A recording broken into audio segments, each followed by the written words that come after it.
Double, triple, ultra, monster kill. Greetings from Pintpot. Welcome to my latest edition of Squad Up, a series intended to be an intro to basic squad play. Today I'm going to be taking a look at something I call the Sundy push.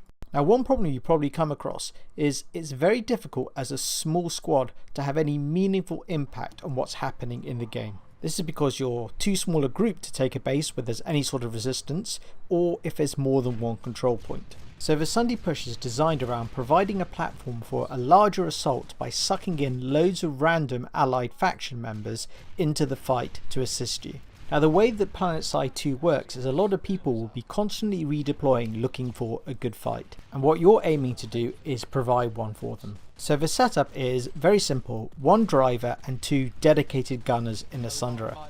Blockade armor on the Sunderer to make it as tough as possible. The driver should be an engineer, and one of the gunners an engineer, and the other gunner an infiltrator, and I'll explain why later. Now, as a very small group, you'll find that often rushing a Sunderer over to an enemy base and simply deploying it there will mean it gets swarmed by enemy troops very quickly. So it's imperative with the Sundy push is to keep all your troops available at the Sunderer to both guard it and keep it mobile. In this way, as soon as the threat appears, the driver can just undeploy the Sunderer and rush off. Now, when attacking an enemy base which has superior numbers of defenders, a Sunderer will be overwhelmed very quickly. So what you want to do is constantly retreat from the enemy troops and redeploying further and further away until such time as they can't replace their casualties quickly enough. This is because their replacement time will be longer and longer as they get further and further from their spawn rooms. Also, each time a Sunderer deploys, hopefully randoms looking for a good fight will deploy on it, so you have more and more infantry defending the Sunderer. So the principle is very simple. Get as close to the enemy base as you dare. Use the infiltrator to put down a motion spotter so you can see enemy infantry going near it, and maintain your position. Wait until randoms start deploying on the Sunderer and just allow them to attack the base. If the enemies start going for your Sunderer, just undeploy, pull further back and redeploy. Keep doing this until such time as you reach a point of equilibrium. In this way you can steadily build up a larger and larger force around your Sunderer until such time as you have enough to attack the base. Now, there's a few key things you need to remember when running this squad. Firstly, deploy often and take short hops between your different deploy points. This is because when you're not deployed, anyone dying has nowhere to spawn. If you remain undeployed too long, they'll simply spawn somewhere else on the map and go to a different fight. So what you want to do is to deploy as often as possible so any dead can quickly be scooped up and redeployed back to the field.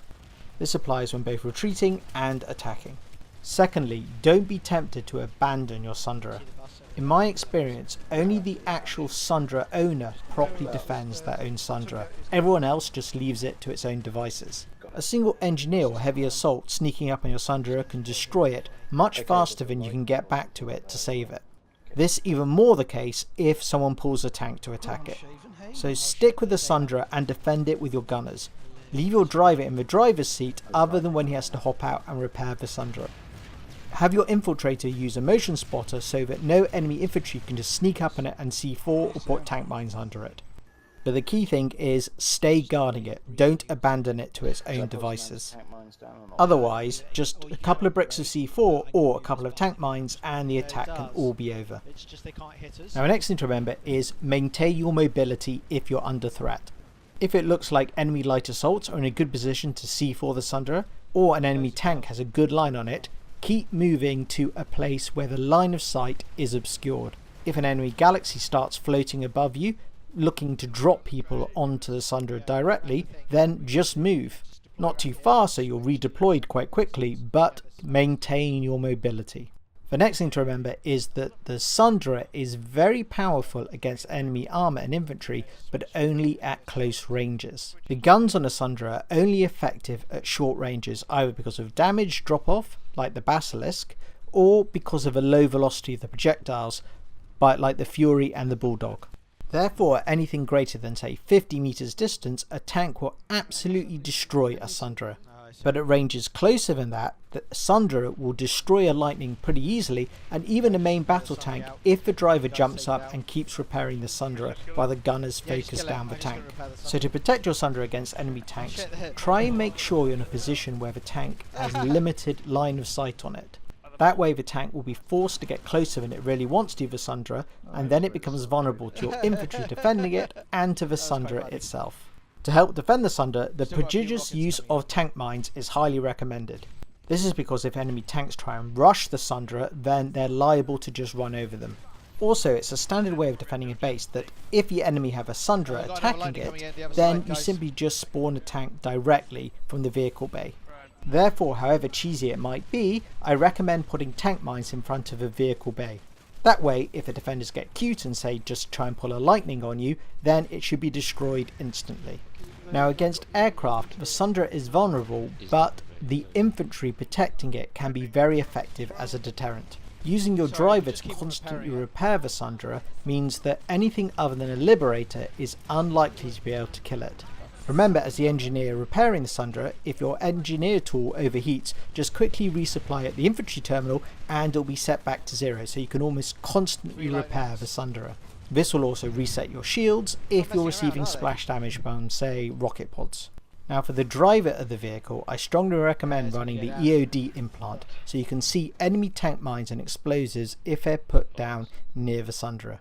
In addition, flak armor on your engineer comes in very useful when you're repairing the Sunderer when you're coming under enemy explosive damage fire.